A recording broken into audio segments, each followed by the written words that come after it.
édition de notre programme Femmes d'Égypte. Aujourd'hui, nous allons rencontrer une jeune femme égyptienne qui reflète l'image de la femme égyptienne cultivée, ambitieuse et qui a bien réussi sa vie. Aujourd'hui, nous allons rencontrer Nassima Francis qui va nous parler non seulement de son enfance entre Paris et le Caire, mais également de sa vie professionnelle qui a commencé à l'âge de 15 ans. Également, elle va nous parler de ses ambitions dans la vie, de sa vision de la femme égyptienne et également de points marquants de cette vie et également de l'influence de sa famille, les membres de sa famille sur ses réussites. Commençons tout de suite notre rencontre avec Nassima Francis.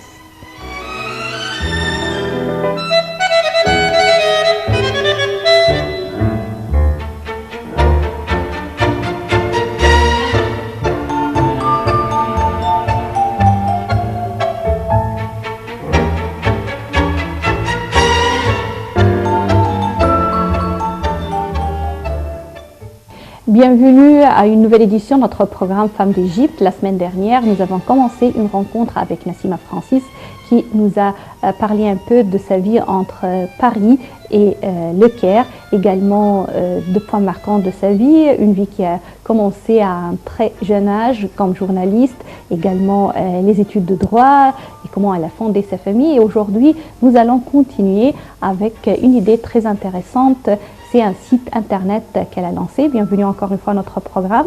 Alors nous avions commencé la semaine dernière à parler un peu de l'idée de site internet qui parle de la nourriture comme source de spiritualité dans notre vie. Je voudrais savoir comment vous présentez cette idée, quelles sont les rubriques que vous publiez sur ce site et quel est l'objectif d'un site pareil?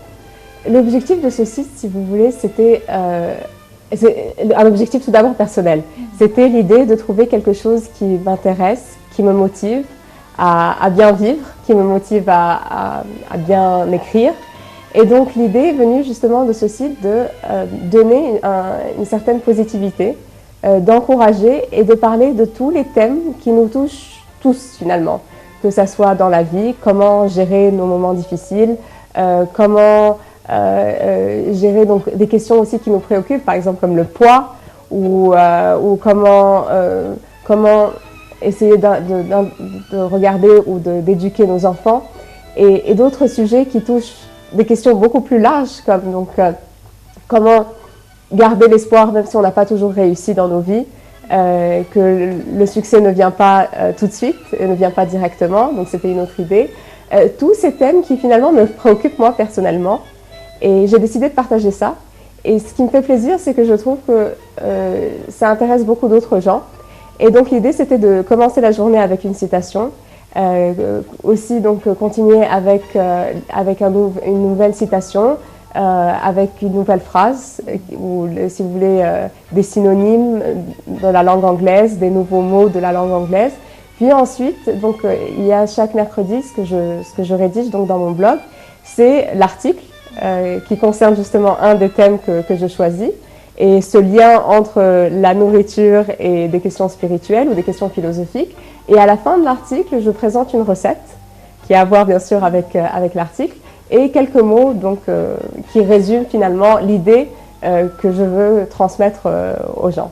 Et j'ai eu de la chance d'être soutenue par ma mère, par cette idée qu'elle m'a encouragée à faire ce site, par mon mari, et également donc par Amira Goble qui est donc la sœur de mon mari et qui, elle, sait bien gérer toutes les questions qui ont lieu avec toutes les questions visuelles et digitales parce que donc je ne suis pas une experte en informatique et elle l'est, donc elle a aidé la page et elle a fait en sorte que chaque jour elle est présentée de la façon dans laquelle je veux. Donc je suis contente de faire cette page, même si elle n'apporte pas le succès financier, si vous voulez.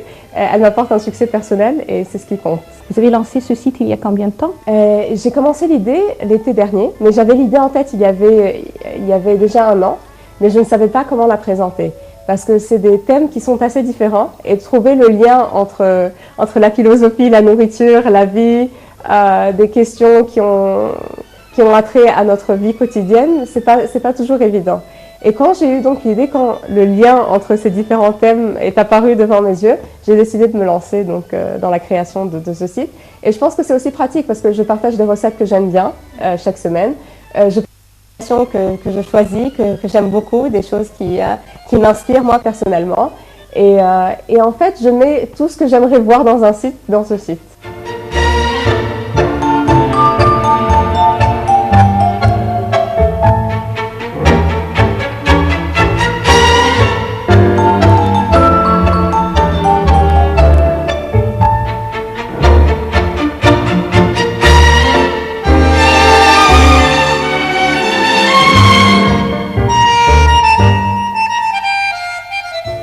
Passons au volet familial dans votre vie. Vous êtes mère d'un fils, alors je voudrais savoir, avec votre enfant et en se rappelant, en se basant sur la relation que vous avez avec votre mère, quelles sont les différences que vous trouvez concernant cette relation entre vous et votre mère, entre votre fils et vous?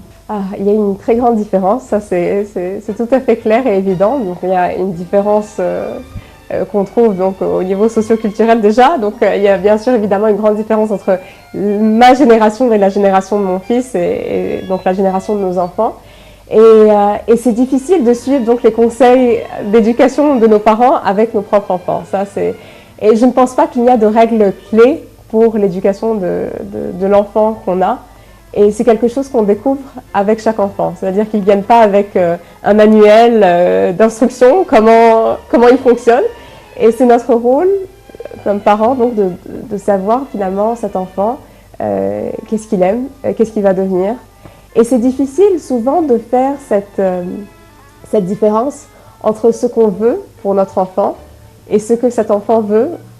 Et c'est difficile parce que les enfants, on les voit comme l'extension de nous-mêmes, si vous voulez. On est assez égoïste et comme parents, et je pense que tous les parents sont un peu égoïstes parce qu'on donne naissance à ces enfants, on dit que ce sont nos enfants, ils portent nos noms de famille, et on veut qu'ils agissent de la façon dans laquelle nous, on considère qu'ils doivent agir. On veut qu'ils font les choix qu'on voudrait qu'ils choisissent. Et même si on les aime et qu'on les encourage, on a toujours cette idée qu'on sait mieux qu'eux. On veut les pousser et c'est pour ça qu'ils sont là. C'est parce qu'ils ont besoin d'être des enfants modèles, comme on l'était pour nos parents ou comme on souhaite qu'ils soient. Et c'est difficile donc justement de faire cette distinction qu'ils sont là parce que Dieu veut qu'ils soient là. C'est-à-dire qu'on est seulement un moyen de transmission de ces enfants dans cette terre. Et ça demande beaucoup d'ajustements intellectuels et beaucoup de patience d'admettre qu'ils sont là, qu'ils ont leur propre mission dans la vie, qu'ils ont leur propre journée spirituelle qui est différente de celle qu'on veut pour eux. Et je pense qu'il n'y a pas une seule règle pour éduquer ses enfants.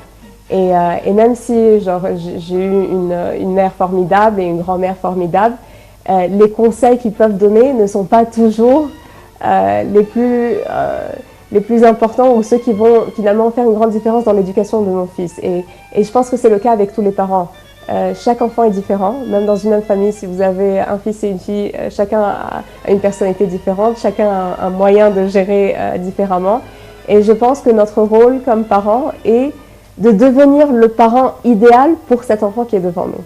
Et malheureusement, il n'y a pas de livre, il n'y a pas de conseils qui pourraient marcher finalement pour tout le monde. Restons toujours sur ce volet familial. On trouve que pour votre famille et à travers les générations, il y avait une sorte de complicité entre mère et enfant. C'était une relation très étroite entre vous, et c'est toujours le cas entre vous, votre mère, votre grand-mère, et également votre enfant et vous et votre mère. Alors je voudrais savoir un peu cette relation, les secrets de la réussite d'une telle relation entre générations. Non, il y a beaucoup de complicité. On a toujours été amis et j'aime beaucoup ma grand-mère qui est une femme formidable. C'est une femme très active, qui adore la cuisine, qui adore la vie en général. C'est quelqu'un de très passionné par tout finalement. Mais je pense que cette complicité est née du fait que même si ma grand-mère et ma mère sont des personnalités différentes et moi-même je suis une troisième personnalité, ce qu'on a en commun, c'est que on a ce enthousiasme pour la vie, on a ce même optimisme, on a On a une certaine amitié entre nous, même si les générations sont différentes. Et j'espère de tout cœur que j'aurai cette relation avec mon fils, même s'il n'y a aucune garantie. Mais je pense que ma mère, donc, qui a été bien sûr toujours merveilleuse, mais en tant qu'enfant, si je me rappelle de mon enfance, ce qui m'a le plus marqué chez ma mère, ce n'est pas les conseils qu'elle m'a donnés quand j'étais enfant, mais c'est la façon dans laquelle elle se comportait, envers moi et envers les autres. Je veux dire, les enfants nous regardent plus qu'ils nous entendent. Donc ils regardent comment on se comporte avec eux, avec les autres. On ne peut pas être gentil seulement avec eux et méchant avec les autres, puisqu'ils vont apprendre à se différencier entre l'attitude qu'ils ont avec une telle personne et avec les autres. Et en même temps, parce qu'ils nous observent, on est beaucoup plus conscient qu'on a besoin de nous pousser à nous développer nous-mêmes personnellement pour être, non pas des idéaux pour nos enfants, mais pour être donc des personnes qui affectent positivement nos enfants, plus qu'à leur dire oui, non, tu dois faire, tu dois écouter, et à leur donner des conseils. Et honnêtement, ce qui m'a marqué le plus, c'est le caractère qu'avait ma mère, c'est son enthousiasme, sa facilité à prendre les choses, le fait qu'elle a toujours su résoudre des conflits qui paraissaient énormes. Et c'est ça finalement qui affecte l'enfant, c'est d'avoir quelqu'un qui est positif, quelqu'un qui regarde les choses avant, qui ne vit pas dans le regret et dans les critiques. Et j'espère avoir cette complicité avec mon fils.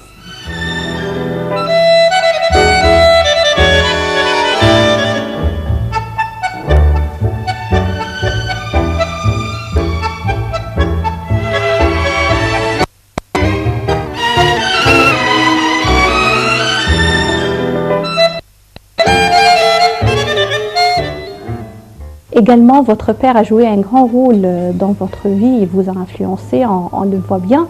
Je voudrais savoir, qu'est-ce que vous avez retenu de votre père? Mon père, bien sûr, était un grand artiste et écrivain. Et contrairement donc, à ce que peuvent croire les gens sur les artistes et les préjugés qu'on a, c'est quelqu'un qui était très discipliné. C'est-à-dire qu'il se réveillait très tôt, il travaillait, il se réveillait à 5 heures du matin, il travaillait. Il avait une certaine rigueur dans sa façon de travailler et de voir les choses, donc c'était pas l'artiste bohème qui fait ce qu'il veut quand il veut, non, au contraire. Et j'ai retenu certaines choses de sa façon de travailler. Donc il avait cette certaine rigueur et il se récompensait lui-même, c'est-à-dire que s'il avait par exemple un article important à écrire et que cet article prenait tellement de temps et qu'il ne trouvait pas finalement l'encouragement nécessaire, il se disait que voilà, si je finis cet article, je vais me prendre donc une barre de chocolat. Et cette barre de chocolat est la récompense. Et même si à l'époque, donc, je regardais sans retenir quoi que ce soit, j'ai remarqué que lorsque j'étudiais, et lorsque j'avais donc des examens importants, et que j'avais un grand nombre de pages, par exemple, à réviser, je faisais en sorte que voilà, après une dizaine de pages, je me donne cette barre de chocolat où je me récompense moi-même. Et j'ai beaucoup appris de lui. J'ai appris de lui l'appréciation de l'art, l'appréciation de tout ce qui est artistique. Il était aussi quelqu'un très agréable dans n'importe quelle sortie, c'est-à-dire c'est quelqu'un que les gens aiment entourer. Il a toujours quelque chose d'intéressant à dire et il aime beaucoup lire, il aimait beaucoup lire et j'ai retenu ça. Je me dis aussi que le fait qu'il était aussi intéressant, c'est bien sûr grâce à toutes les qualités qu'il avait et les dons qu'il avait, mais c'est aussi parce que c'est quelqu'un qui a beaucoup travaillé sur lui-même. Par exemple, le français, c'est lui-même qui s'est appris le français. Il s'est appris à lui-même l'anglais et il essayait d'apprendre l'italien. Et c'est des efforts personnels. Et c'est un exemple d'un homme qui fait tout par lui-même et qui essaye et qui essayait pendant toute la période dans laquelle j'ai vécu avec lui, d'être quelqu'un de plus intellectuel, plus approfondi. Et c'est un travail personnel, je veux dire, personne ne l'a encouragé à faire ça, c'est sa propre initiative.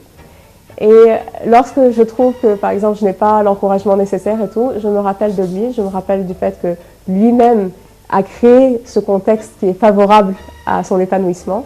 Et j'essaye et j'espère que je peux faire une chose pareille.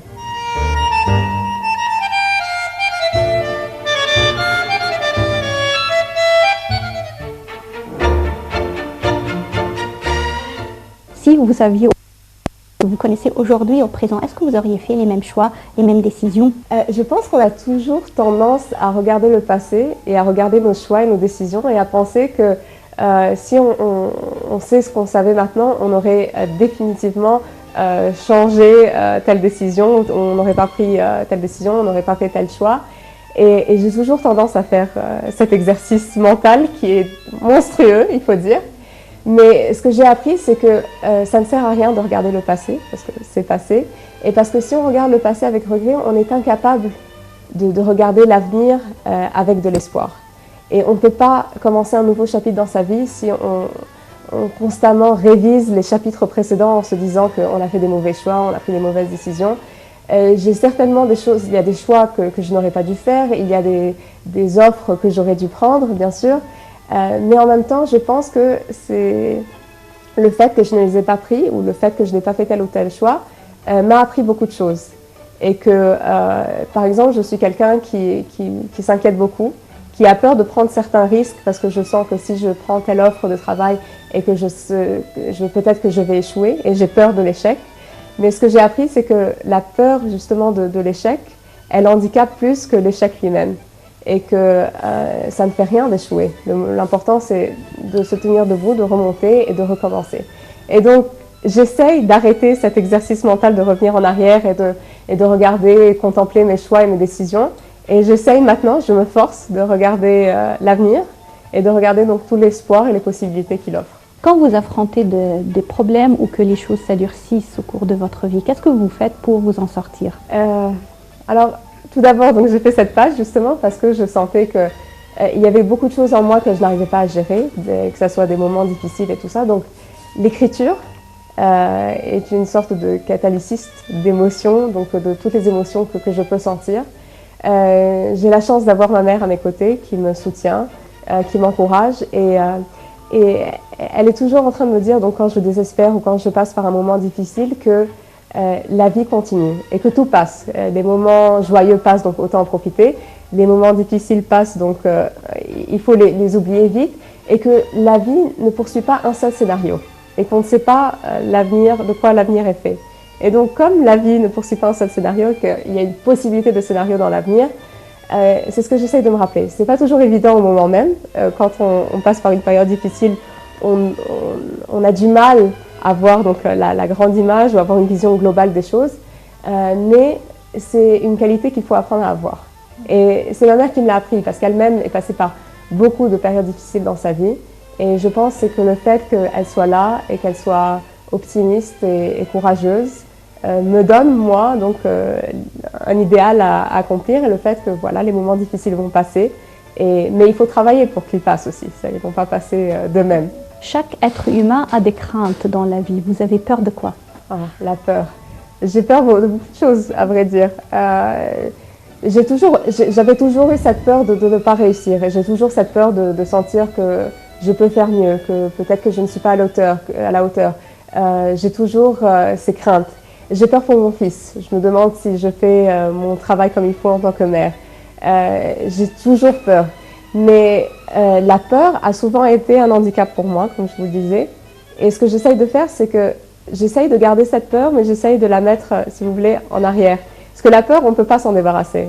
Il faut être complètement fou ou sans aucun souci dans le monde pour ne pas avoir peur. Mais ce qu'il faut faire, c'est qu'on ne donne pas à la peur ce grand rôle dans notre vie. La peur sera toujours là, mais si vous voulez, on la met un peu de derrière, on entend sa voix, mais on garde le pas devant. C'est-à-dire qu'on essaye de poursuivre en gardant, oui, cette peur, mais en essayant de diminuer sa voix. Quelle était la meilleure décision que vous avez prise au cours de votre vie et la pire décision? La pire décision?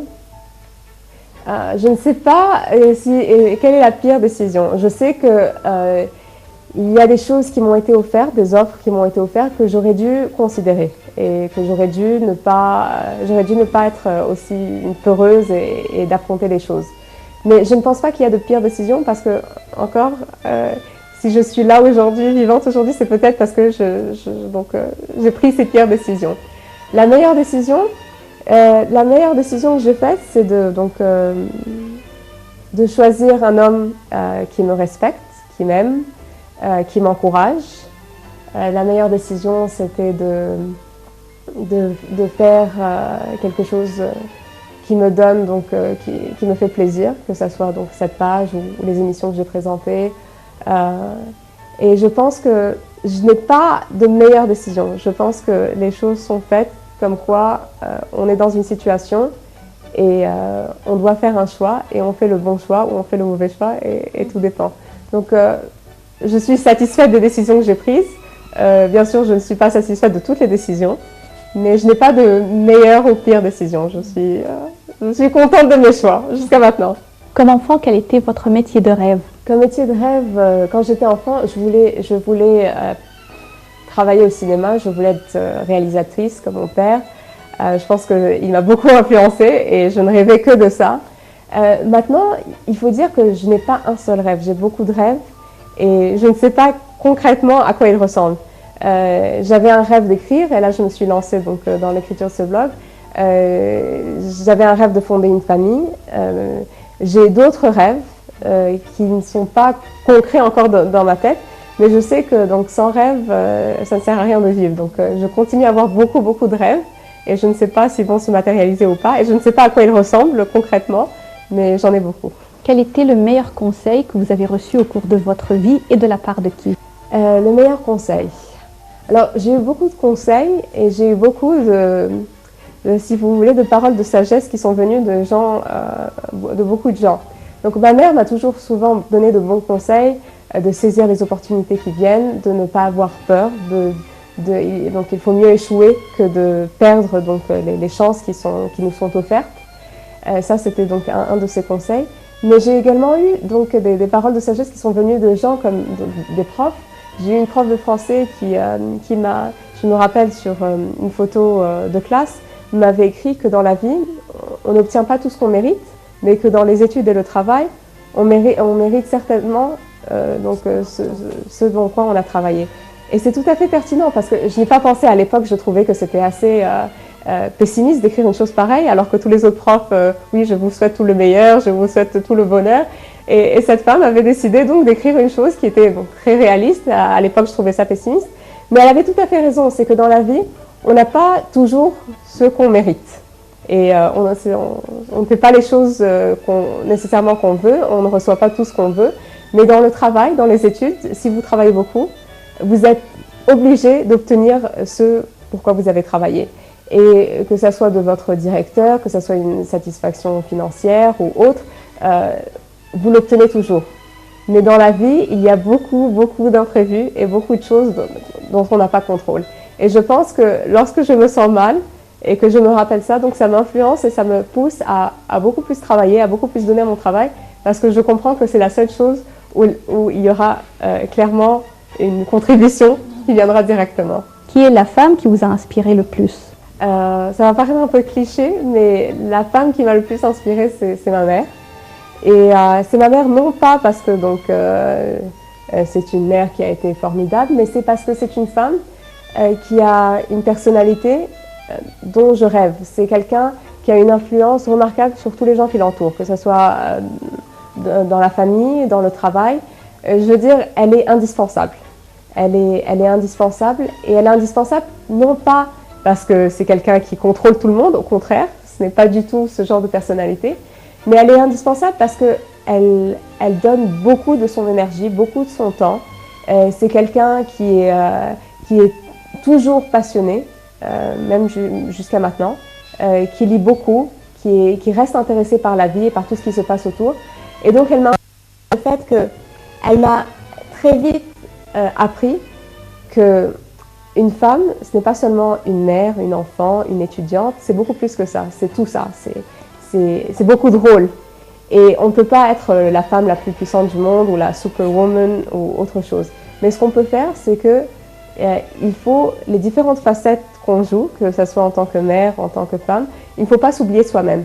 Et je pense qu'elle m'a influencée dans le sens où quand elle me voit que je suis tellement préoccupée par mon fils, que je m'oublie moi-même, ou que je suis tellement préoccupée par mes études ou autres, elle me pousse à voir les choses de façon plus globale et à ne pas m'oublier dans toutes ces relations ou dans toutes ces...